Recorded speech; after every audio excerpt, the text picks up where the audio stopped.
Hey UK Bills Mafia, this is Christian Wade of your Buffalo Bills. This is the Red, White, and Buffalo Blues, a UK Bills podcast with your hosts, Matt and Alex. Let's go, Buffalo! Woo!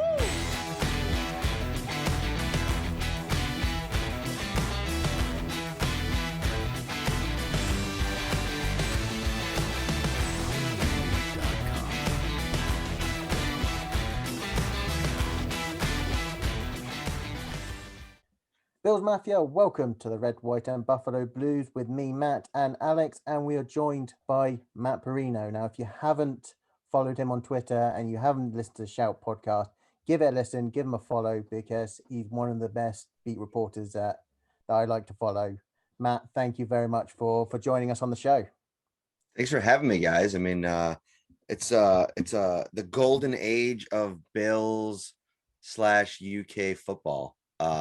Yeah, the marriage that's happening there with Christian Wade and Efe Obada. Really cool time for you guys. So I'm excited to come on and talk. Awesome. Absolutely. Diving right in, obviously, there's one topic we're going to skip, which is, the controversial bits. We're not going to get into that. But Okay. the other thing is OTAs. Now, I do this podcast. I consider myself a really big Bills fan, but I did not pay attention to OTAs. What did I miss, if anything? Wow. That's a great question because I think I was actually talking about this on a recent podcast. It's like we cover every day of practices and I put out observations, we do podcasts, and I think there's certain things that you can glean from it, but I think at the same time it is a bunch of practices where walkthroughs and install is, I think, the priority, and you're onboarding a lot of young players, new players, getting them kind of used to the system and the terminology. So a lot of it is just kind of going through the motions. And so they still do 11 on 11 period. They want to put that into the practice model. But if you're talking about like what did you miss, listen, most of the battles aren't really starting until the end of July. And I think there were some players, Dane Jackson, I think, had a really strong OTAs and minicamp portion. And I think a story like that is more important because he, in limited opportunities last year, really stood out. And I think that he's carried that over a bit to what they're doing here. And it highlights how ready he is for that competition with Levi Wallace. And, I think it's one of the big reasons why they haven't made a big splash at cornerback too, is because of the sneaky depth they have there. Like if you look in the last couple of years, it's been a veteran that they've brought in to compete against Levi Wallace.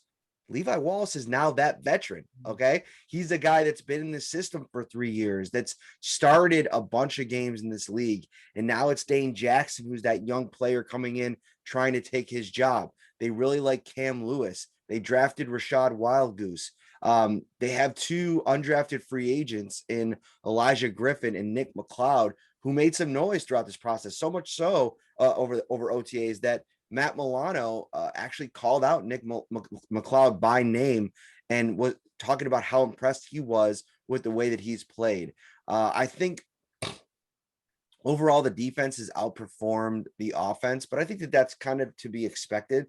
There is a ton of continuity on that defensive side of the ball. And I know that maybe they took a step back last year and maybe weren't as good as I think folks thought that they were going to be, but getting Star Lotulelei back will allow them to play guys where they want to play them more than anything else. Even if Star Lotulelei starts off a little bit slower or doesn't have the same impact that he had in 2019, it still allows them to play Ed Oliver as a true three technique, allow some of these edge rushers, to get a little bit less attention. And I think you could be better just from that.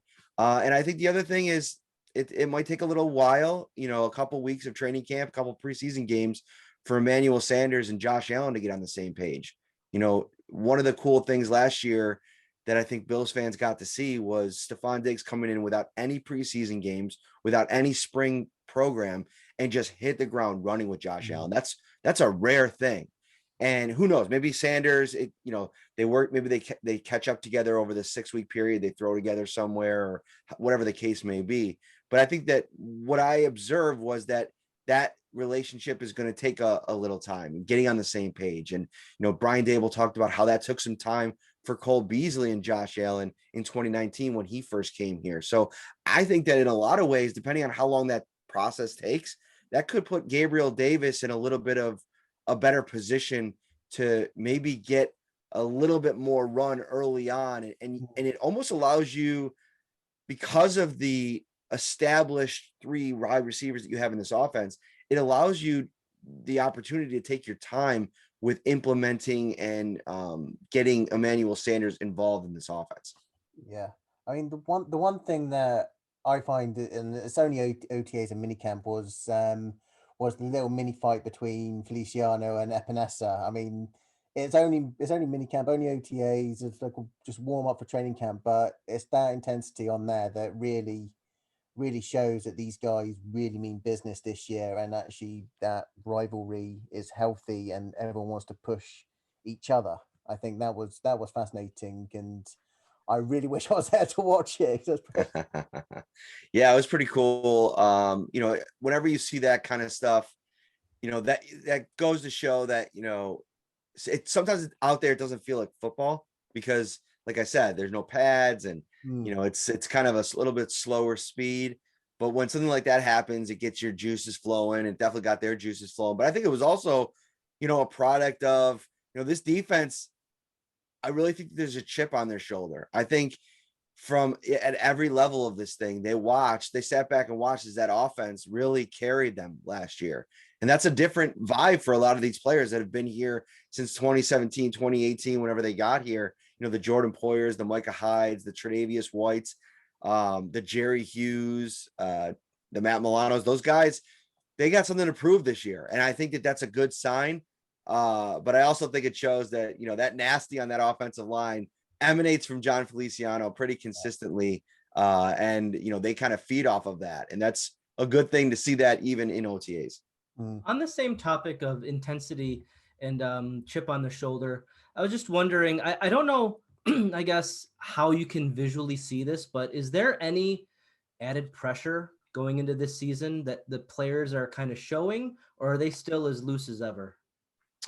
They seem as loose as ever. And again, this is just the spring. So I feel like, we really haven't gotten a taste of the pressure of the season yet. I don't even think we'll see it before week 1, maybe well into the season.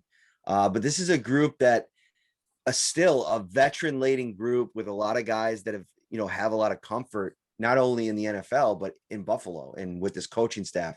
The continuity is on this coaching staff is pretty unparalleled. I think if it's something that I got to do over the next couple of months is really go through the league and figure out if there's even a team that has the same head coach, offensive coordinator, and defensive coordinator for this long of a stretch. It doesn't tend to happen because you either don't have enough success to break up the band, or you have too much success and teams start poaching, your coordinators. And, the Bills are in this really weird position where I think both coordinators should probably be gone by now and have a head coaching job. Leslie Frazier, especially because of how good this defense has been this entire time that he's been here. But so you have that confidence in what worked last year.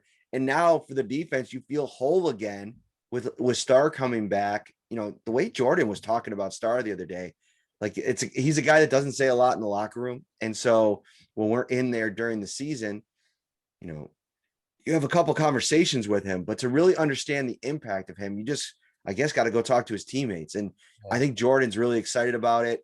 I think it's going to open some opportunities up for the secondary. And, listen, with Starr in the mix, they've had a couple years where Jordan and Micah have been really, really good in terms of turnovers. And so I think that this defense has a chance to be a lot better. And if this offense can just stay the course, this is a Super Bowl caliber roster. Yeah, I think with Starr, we obviously saw those videos the posted on how I'm still keeping in shape and on there, and it coincides that when he was with us, the defense had really had that good season. It sort of came down a bit last year, obviously when Starr was on the COVID list, but it just shows, as you say, how important it is by what teammates are saying, and that video mainly makes me think that this defense is just going to take that 2018, 2019 leap again next year. Definitely. I agree. So what before we go on to training camp, I want to talk about the stadium talk. Obviously, it's coming out that there's a new build to get a new stadium, and I just want to know, obviously, Alex being obviously from Buffalo, obviously his view. Obviously, he's been to the of the current stadium. Yeah. I've yet to be, so I'm hoping to go there before they change it. But I just wanted to obviously know a bit more about it, and obviously our listeners, there were talk of either going to Toronto or have Penn State to host the games for that year or two whilst after the lease has expired. I mean, is there any more news about what type and what they're looking at? No, and I want to caution anybody with taking any of this as concrete a plan. This is just like the very initial report that's come out, and these are probably just the very beginning stages of discussing possibilities. And there hasn't been any official word from the Bills yet on what they're doing in terms of a stadium. It seems like the plan is for a new stadium in Orchard Park, but there's funding issues that have to get probably figured out. Task forces have to figure out the logistics of how this thing plays out. Sure, is Penn State and Toronto probably been banting around about potential houses while they figure out a new stadium, if that's the play, of course. But I still think this is a little bit down the road a little bit until we hear from the Pagulas. I'm not really comfortable talking about this like it's the plan. You know what I mean? Yeah. Like these things can change until they're actually in place, until these wheels are in motion. For me personally, I was kind of hoping for a downtown stadium. It seems like they're going in a different direction, and it's probably a cheaper idea to do it in Orchard Park. You can get the land for cheaper, and there are positives to keeping it there. I mean, the tailgating traditions, and you probably wouldn't be able to do that the same way downtown. The parking situation, and like how getting out of downtown after a game. I mean, there's a lot of things that would probably be difficult to kind of navigate and figure out. But it looks like from these reports, and again, we haven't talked to the Pagulas yet, so that'll be really important in all of this to really get to dig down into what the process actually was, how much they actually used the information that they were able to learn from the study that they've conducted over the last couple of years, asking fans, what they want for this, and then how much that impacted the plan that they end up kind of setting in motion. So long story short, yeah, there's some initial news here, and it looks like we have a general idea of what could happen, but I still think we're a little bit far off from, or a ways away from figuring out what the actual plan is going to be. I'd rather they just do what Chicago did and just completely do a really, really in-depth renovation more than anything. The location's good. All the fans love it. It just seems like only rich people want a new stadium. Yeah, I understand that too. I feel like you do have to kind of deal with the fan base, and you also have to deal with the league. I mean, yeah. It's easy to forget that the NFL is the premier sports league on the planet, and the money that's generated from this, and you're kind of part of this collective of 32 owners. I mean, there's a bigger piece to this than just like, and I get the cost part of it for fans. Don't get me wrong. What, honey? Did you hurt your finger? Oh no. You want to say hi real quick? Yeah, sorry. This is the home studio. This is my daughter Kennedy that will come down from time to time and say hi. Let Daddy kiss it. Somebody need a plaster. Yep. All right. I'll be with you in a little bit, okay, babe? Plaster and ice cream. There you go. No, I mean it's fun. It's obviously, as you say, it's not set in stone yet, so it's really something that obviously gets the discussion going, I guess, with the fans and all that. And I just hope that it's been like that for ages, just like we've been always talking about it. But back on the field, with the way we introed, we talked about Obada and Wade before we started. being like this union that we have between like the UK and the Bills now.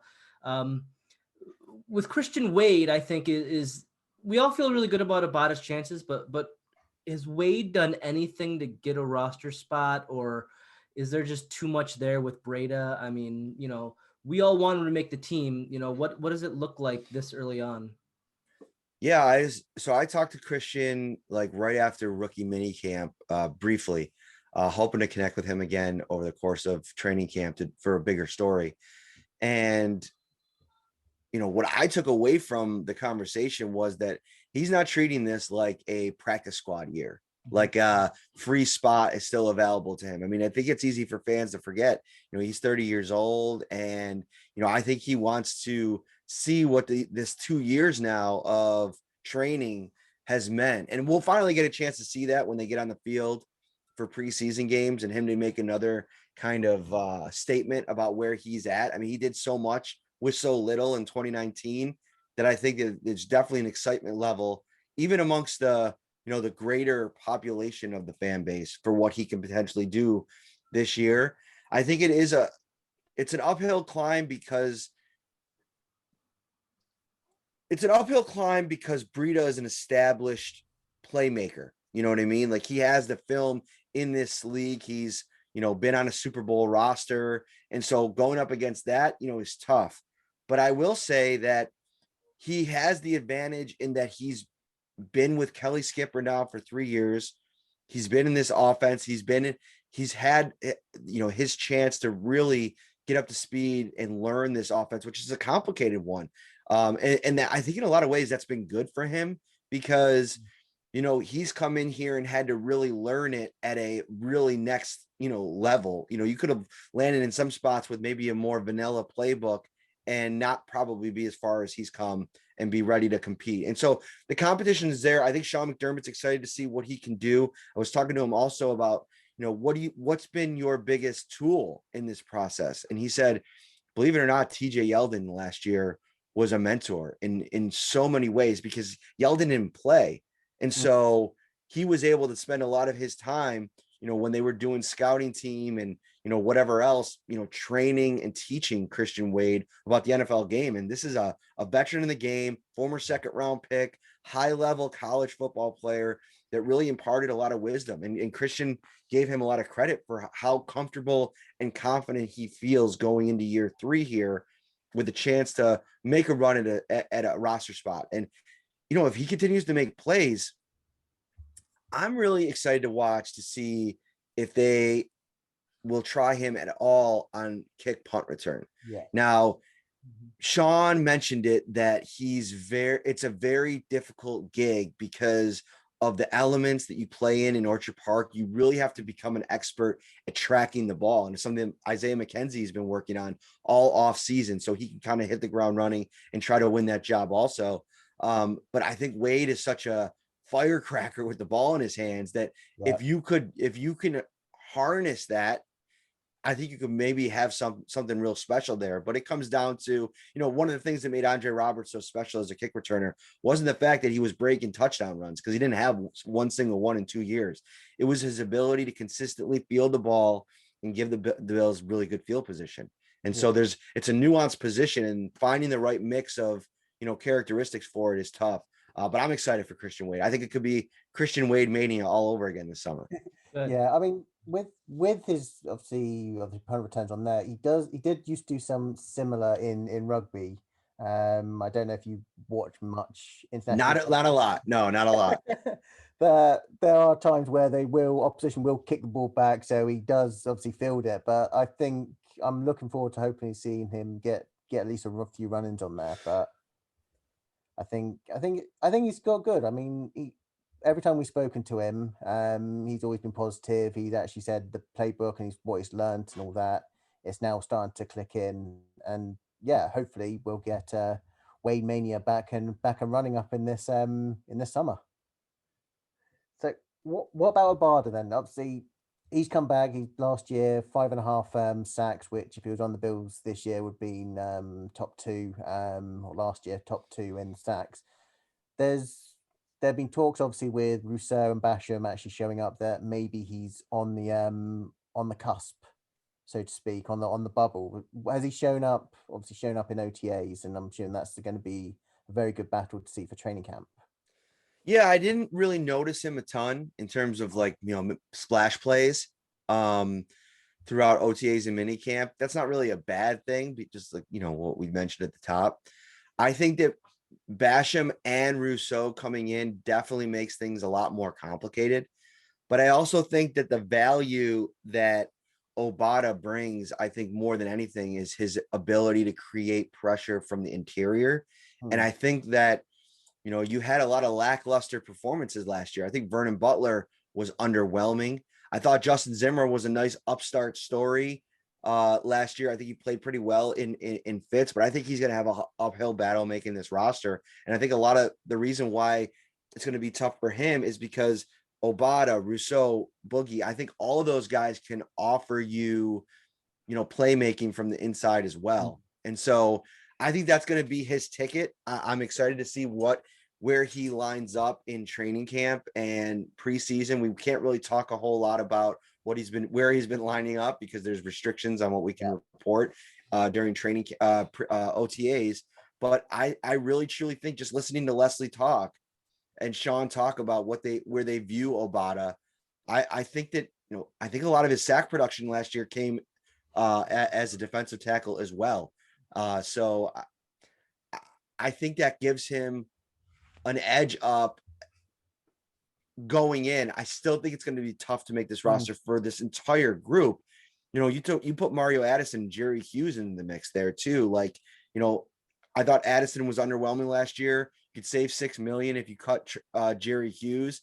I don't think that those are necessarily moves that you make, but they're things that you kind of store in the back of your mind going into this thing. And if Rousseau pops, if Basham pops, if Daryl Johnson somehow takes another step, if Obada looks really good, then it becomes more possible that you consider moving on from one of those players. I think one of those players, there's no scenario where I see them moving on from both Addison and Hughes. I think you need that veteran presence in the locker room.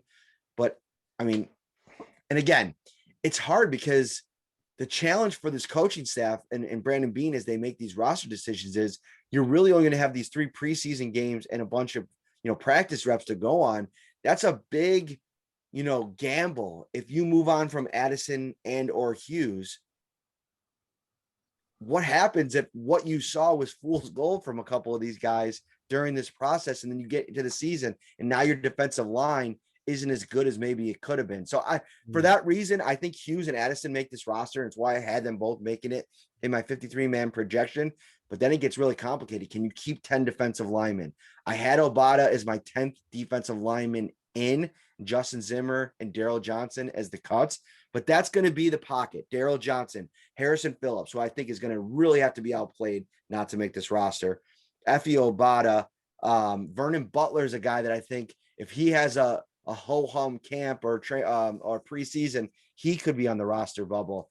But this is what they wanted. This is how they set it up. They want to make this as hard as possible to construct the 53-man roster, because that's when you have a roster that, can compete for a Super Bowl in their eyes. Yeah. It's so weird. We have too many good players. What? Exactly. What? It's crazy. But I mean, there's going to make training camp then a lot interesting. So obviously you've got that battle on the defensive line. You've got the battle on the O line with the additions coming in. You've got wide receivers coming out of your ears with it. So it is really going to make a very interesting training camp. I mean, I'm looking at your 53-man roster. Obviously, you've only rostered 6 wide receivers in there. I think you had obviously Diggs, Davis, where's it gone? Sanders, Beasley, McKenzie, and Hodgins on there. Do you think it would be 6 a take, or is this training camp where we're going to see what Marquise Stevenson can do to make potentially 7 on there? Because I know Hodgins has had a decent mini camp. Yeah. And I think that, like, there's a world we live in where, that Hodgins is an off-season workhorse and it doesn't materialize once we get closer to the thing. I'm doing that now because of where I think he is, the versatility that he's shown, and also what we heard from Josh Allen, like on Hodgins specifically. Like this is a guy that the speed and quickness is kind of sneaky out of a guy that is kind of known for his size and his ability to win those 50-50 balls, but his ability to get into his route pretty quickly is something that stood out to Josh Allen. And if you have that kind of size and quickness combination, I think it makes you a real threat. And I think it makes someone that they're going to want on the roster if they can afford it. The problem for Stevenson is I think that his only real path to the roster, he's looked really raw as a receiver during these OTAs. And maybe that script will flip once we get to training camp. But I see his only path to the roster as a kick returner. And I'm not saying that he can't win that job, but if I'm handicapping it, I'm going in with McKenzie as the odds-on favorite because you know he can do it. He ran a punt back for a touchdown against Miami in the last game last year. It comes down to his evolution as a kick returner, but it's something that I think you got to kind of get him out there to figure out if he can do it. And I don't think Marquez Stevenson is a guy that anybody was clamoring for on day 3 of the draft. I know they took him in the 5th round, but who's to say he doesn't go undrafted?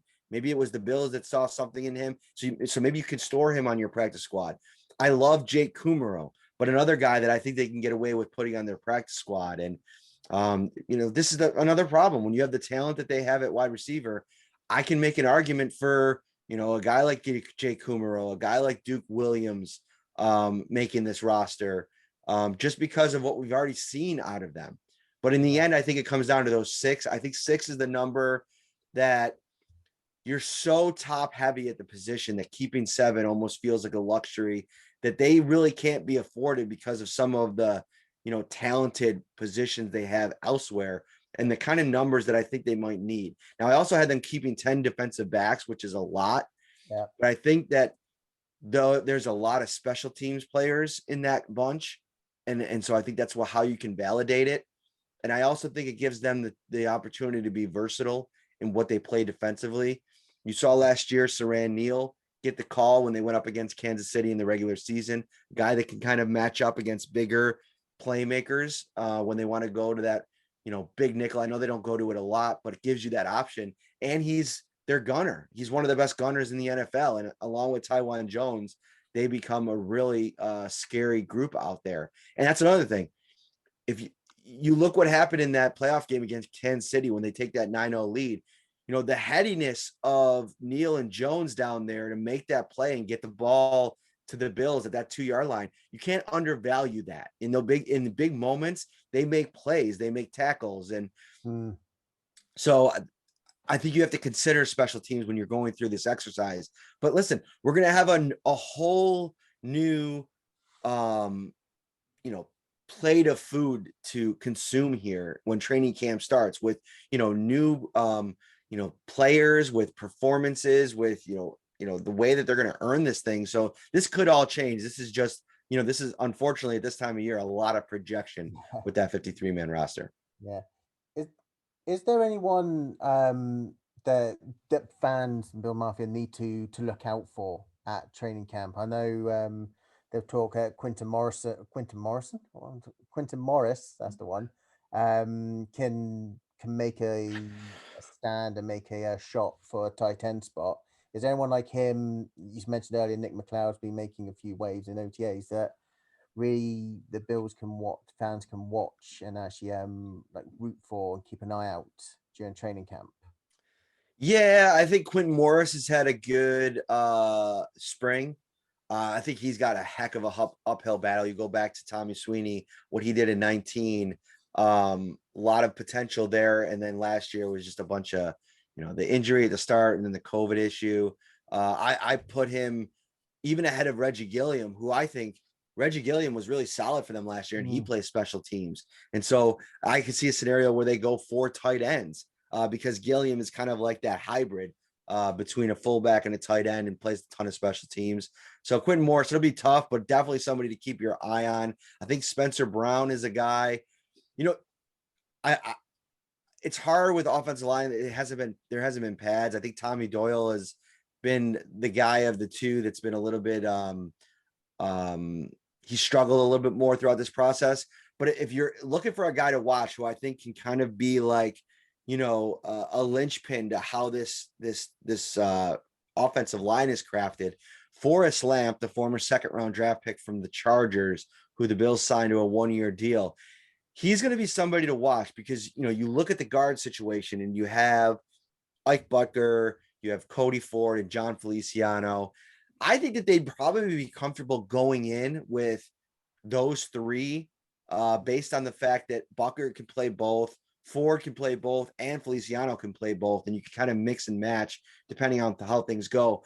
I think Ryan Bates is a guy that could play all five positions. So if he makes the roster, you have that ability to, in a pinch, send Ryan Bates in there to play guard. You saw him last year. He went into the game at center, then they moved him over to tackle or guard or somewhere after that. So he's got that versatility as well. Forrest Lamp is a guy, if he makes this roster, either one of those guys that we talked about really fell on their face during this process, or they're going to go with a real heavy offensive line number. And that's going to be interesting as well. My guy continues to be in the secondary. Nick McLeod is a fun story and definitely want to track him and Griffin. Cam Lewis, can he make this roster? He unseated Taron Johnson before getting hurt in the slot. Right. He can play on the outside. He can play on the inside. He obviously went to the University of Buffalo, so I'm showing my bias there. But he's a guy that's been game, and he's feisty and physical, and Sean McDermott loves that in his cornerback. So he's going to give everybody that he's in the conversation with a run for their money. And if he could stay healthy through 3 preseason games and put all of that on tape, they're going to have a hard time cutting him as well, because now you're talking about putting that kind of stuff on tape and other teams maybe wanting to bring that to their roster. So Cam Lewis is a guy that I'll continue to say to watch. On the flip side of that, I think maybe wrapping up here, super early, but if you had to build the roster, is there a surprise cut, not based off performance, but based off like roster building and, what guys can do more than what other guys can do? Is there anybody where we'll be like, I don't like that? Or will it be that makes sense? Is there any kind of surprise cut coming up? The only one that really sticks out, I think we have a really solid idea of the starters on both sides and the guys that are going to make this team. But I go back to it. Like, there is something to Jerry Hughes in the fact that it's the last year of his contract. You could save that $6 million. You have unbelievable numbers. And if Johnson and Obada and Rousseau and Basham and Epinesa, that's 5 right there that can play edge rusher. If they're all outstanding this entire period from the start of training camp through the preseason games, and Mario Addison looks like he's ready to come back and bounce back, do you make that decision? I think it's crazy because of what Jerry's meant to the franchise, the city, the organization. But I can see at least a scenario where you think about it if you're in that kind of place. But again, I'm not predicting it. I'm just saying if you want an off the wall, that's the one that I could say you can at least make a case for it. I don't think it happens, but you can make a case for it. No, that's a really good point. I think you did just steal a future show of mine, because I was going to do a whole show about, I think the Bills will cut Jerry Hughes. So wow. Yeah, I'm looking forward to actually trying to defend that one. Obviously we talked about the one surprise potential cut, one surprise name that could hit the roster, who could make that 53-man roster. That's a good question. One guy that I think would be interesting to watch is Josh Thomas, the safety.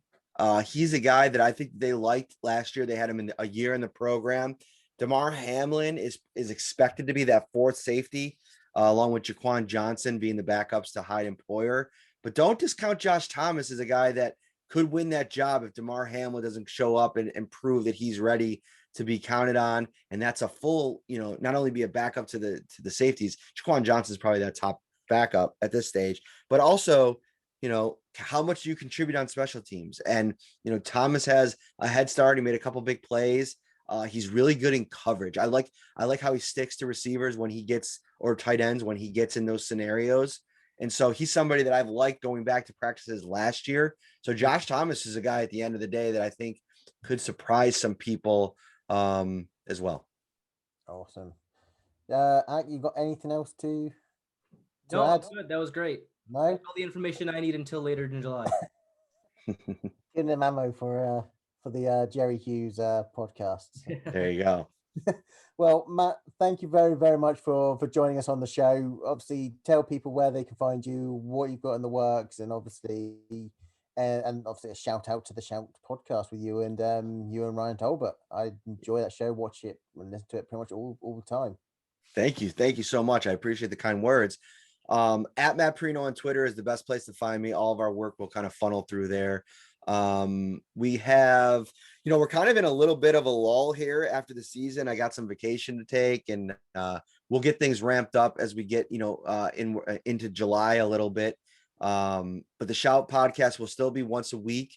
We're working on a guest for this coming week. We'll see where that goes. Wednesday night is the staple show, 7:30 usually. We move it around when we do the reaction shows, like we did all the observation shows after the practices, which we'll get that series going again once training camp starts. And yeah, thanks for having me on, guys. Thanks, Matt. Thank you very much, Matt, and stay safe. All right. Take care. Bye. Bye-bye.